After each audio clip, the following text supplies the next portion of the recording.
this natural hair experience, lifestyle journey, it's just so much to unpack. Get tuned into the, use your telekinesis powers, and, you call out to the ancestrals of your hair, and you talk to it, you listen, and you say, hey, sister, go, sister, soul, what you need right now? You're playing games, all right? You acting dry, okay? Or you're acting limp, you're not acting right. So what do you need? You need some water? You need some protein? You need some deep conditioning? You need hot oil treatment? So, you gotta talk to your hair every now and again. Name it if you shall. I got a name for my sis yet, but we working together. It's a complicated relationship. The very number one and most important thing that you should figure out when you're going natural or where you're already natural is hair porosity. So let's say it with me. Hair porosity. Hair porosity. I know that sounds like so fancy. Like, what is that? Porosity is your hair's ability to absorb and maintain moisture. There are 3 levels of hair porosity. There's the low, medium, and high.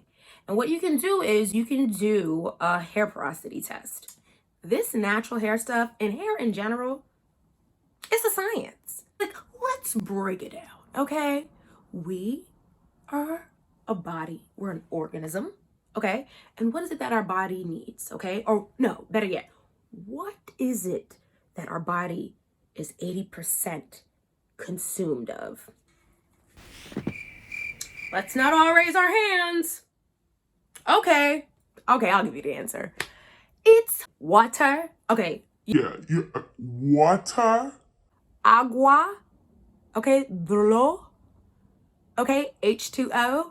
Okay, why are you so worried about a product when you ain't really focusing on the most important thing that your hair needs? So when I say that it's a science, I mean it like, I'm here to be Trey Nye the Science Bae. Like Bill Nye the Science Guy. Sounded clever. So I quickly hopped into the transformation chamber just so that I could show you a live example of what the hair porosity test looks like. I got my room temperature water, a clear glass, and a hairbrush with some leftover strands from when I last washed my hair. So what I'm gonna do is I'm gonna take the water, pour it into the clear glass, and shh, not while I'm pouring. I'm gonna fill the water all the way to the top. You wanna make sure you get a clear glass just so you could clearly, visibly see where your hair strands will settle into the water. So I got my couple of strands right there, and I'm going to take the hair strands and push the hair strands into the water. And as you can see at the beginning of the test, that is where the hair strands are at. But we're going to wait 4 to 5 minutes for the hair to sit, just so we could see how the hair strands will react to the water and how it will settle once time has passed.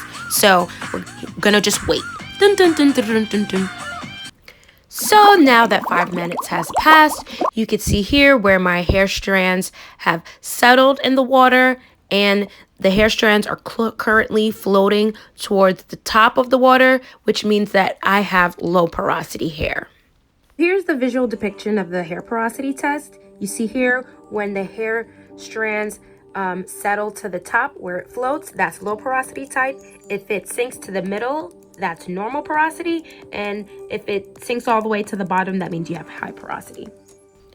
Now, if you don't have time or you don't want to do the hair porosity test, here are some characteristics of each type that will help you distinguish which type you have based on these details.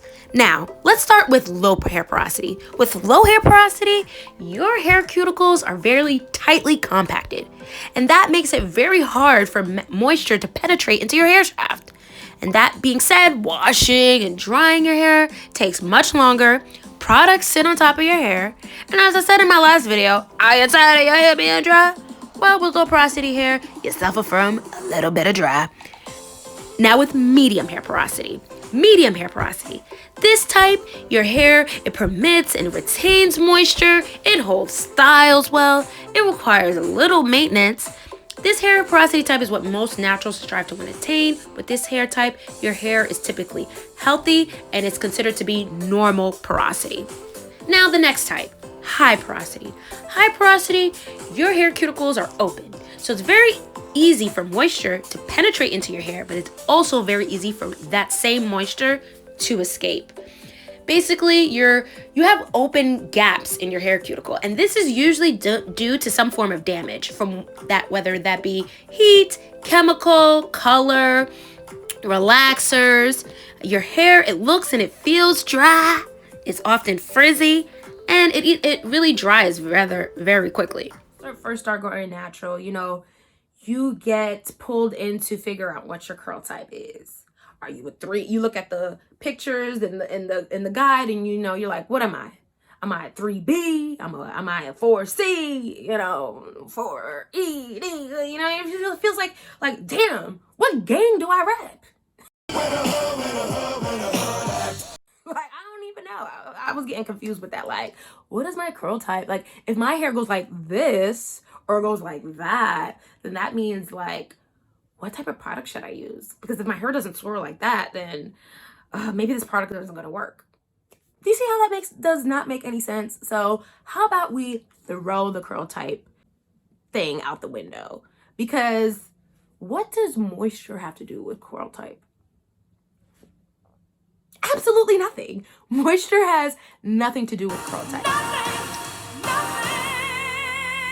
So what are some things you can do to help maintain your hair porosity type? Now, with low hair porosity, people with this porosity type, you really need heat. I know, as most naturals are told to, wash your hair with cold water. Cold water is not your best friend when you have low porosity type hair. You need warm water to help open up your hair shaft because it's so tightly compacted. And, your hair benefits from either steaming, deep conditioning with heat, all because of the product buildup that you're susceptible to. Medium hair porosity, all you have to do is really just stay away from harsh chemicals. Your hair retains moisture so well, so just keep doing what you're doing and stay away from any type of heat or harsh chemicals. So with high porosity type, again, because these cuticles are wide, they're open, and it causes frizz, you need something to trap that moisture inside. Lock it down. So you should be washing your hair with cold water with high porosity type hair. So here's some additional hair tips. So for low porosity hair, if you like to use oils, use light oils such as jojoba. I still don't know how to pronounce that word. Sweet almond oil, argan oil. You should clarify your hair. I know we all love those nice moisturizing shampoos, but your hair needs a little detox. It needs to be clarified at least twice a month. You could use apple cider vinegar, lemon juice, and tea tree, or any type of clarifying shampoo. You should also be using humectants. Humectants help to keep your hair moist. Some humectants are aloe vera gel, vegetable glycerin, and honey. So for medium porosity hair tips, less is more. Moisturize using water-based moisturizers. This helps to avoid product buildup. Use light oils, again, like almond oil, macadamia oil, argan oil. And you just want to continue to develop and maintain a balanced routine. You moisturize, you do your protein treatments, you mix oils into your treatments sometimes just to maintain and keep your hair nourished and moisturized. Now for some high porosity hair tips, get your protein. Whether that be wheat protein, hydrolyzed protein, you could also do natural protein with eggs, avocado, or yogurt. You want to use heavier oils, castor oil, olive oil, coconut oil, and either use rich butters and creams, shea butter, mango butter, and murmur butter. That's a new one. I don't think I've heard of that. You use that butter. Tell me about that. Your hair's reaction to a particular product is based on how porous your hair is, or essentially absorbent your hair is. So depending on your porosity level, you can determine which gel or butter or cream works best for your curls. You will also know how to select hair products based on your porosity type, which will help save you time, money, and let's be real, some headaches. So what are some takeaways from today before we close out? Basically, knowing your porosity level is much more helpful and beneficial to you to maintaining your hair's health than knowing your curl type. Because once you know your hair porosity level, you can focus on overall growth and health of your hair. All in all, keeping your moisture levels at optimal levels will help you maintain healthy and manageable hair, because that is really all your girl wants. I know that's right. So I hope you guys enjoyed today's video. I am coming at y'all with more, okay? We're gonna tackle down on moisture training, hair oils, protein treatments. I got so much information for y'all. So stay tuned. Talk to y'all later. Trainer the science, babe. Trainer the science, babe. Hey.